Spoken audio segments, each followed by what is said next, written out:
This video was an absolutely unexpected video that I never wanted to make. I never thought about making this, but somehow, because I ended up watching a video, I'm making this video today.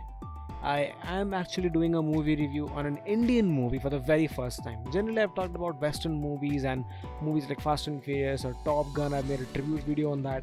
I've also done other movies and other, kind of videos on my channel as well. I'm going to be making videos for the Halloween season 2. Definitely, this is a particular movie that never gets the recognition in India or abroad as well. It's from one of the world's most well-known stars. There's Mr. SRK, the god himself, the guy who got so many movies into romance as an idea. People ended up buying his idea of romance in the country and somehow felt it is very cool, while in reality, it's not. We all know that. Somehow, for the reason, this is a movie that never really gets the kind of recognition or never really gets the kind of appreciation that it should, and I am talking about 2001's Asoka. To actually know a little more about the movie, you need to read Indian history first, a part of Indian history, and while you're reading Indian history, definitely try to understand the idea that there was a time when India was a very rich country, and it was before the Britishers even entered the place. It's like 2000-3000 years prior. We're talking about that point. So there was this emperor called Asoka from the great Mauryan dynasty. He was the last cool, let's say the greatest emperor of that dynasty, after which all his successors turned out to be incapable and eventually the Mauryan empire collapsed. Anybody who has faint idea about the Indian history can actually go and check out that the movie has some deviations from the original way the events took place, and some of the events have been fictionalized as well. But the movie, let me be very frank, it is mentioned even in the starting of the film as well.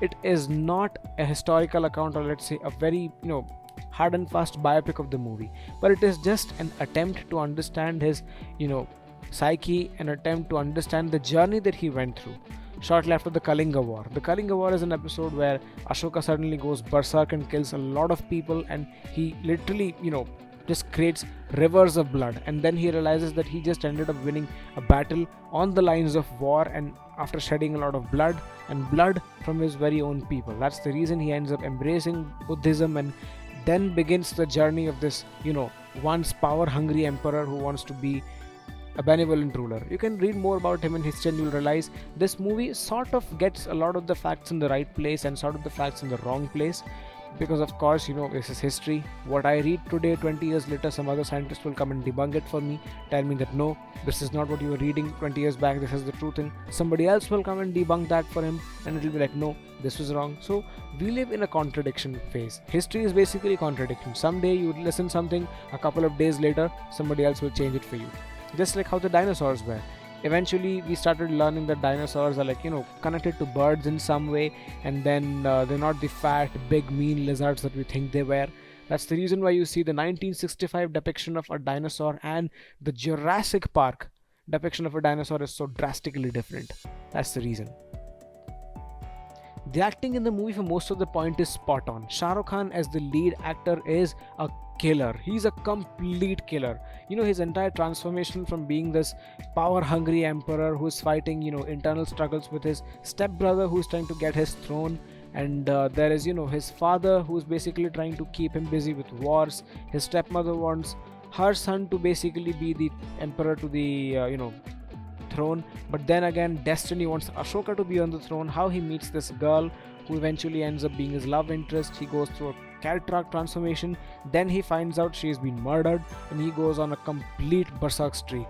He essentially ends up going berserk, killing a lot of people, and all the events culminate to the Kalinga War, the war that apparently became one of the most bloodiest wars in the history of mankind. At least I would like to call it that way. The effects on that particular movie are spot on effects. Nobody could have ever imagined that on a budget of 13 crore, I guess 13 crore back in 2001 was something very cheap for the US standards. Definitely this movie worked wonders, believe me. It had great cinematography, great action sequences. Of course they were trying to kind of keep movies like Gladiator and many other war-based movies from America in the loop. At least they were trying to do something new, or so I would like to attribute them as. Apart from that, the best part about this movie is the songs.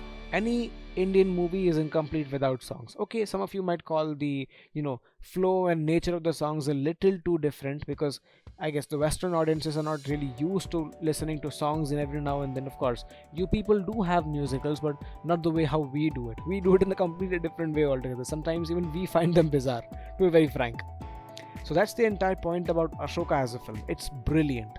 It's brilliant. I'll wrap up the video very soon. I talked about the cinematography, the editing. It's brilliant, of course, in places. There is an extended cut that is available on DVD which was rated R because there were more violent scenes and there were some couple of deleted scenes that have been incorporated into the movie that most people don't know about. There are scenes that were never even seen before, I guess. So that's for the entire video. I will wrap up the video very soon. Ashoka as a movie is highly underrated. Shahrukh Khan's lot of movies have worked out wonders at the box office in India and globally as well, but this is a movie that never really gets half the recognition that it should.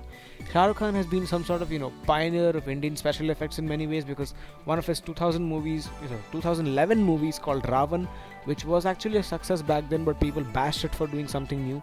12 years later, people really understand what they were actually trying to do with that film. That film is like the, peak of special effects for India, peak. Anybody who's trying to get into the superhero genre from India, do try out that movie once. Ravan is worth a shot. Believe me, it is worth a shot. And Shahrukh Khan, the man himself, has been some sort of a pioneer for VFX in the country. A lot of his movies have used, shots that are basically used in American films, and they've tried to bring it here in India. I don't exactly think that it's wrong in any way because at least they're trying to do something good with Indian cinema. I would like to see it that way. So this is the entire video, guys. Take care, bye-bye, stay safe, keep buying films on physical media. That's the best way to protect and preserve movies for long. Stay safe, bye-bye, and Godspeed.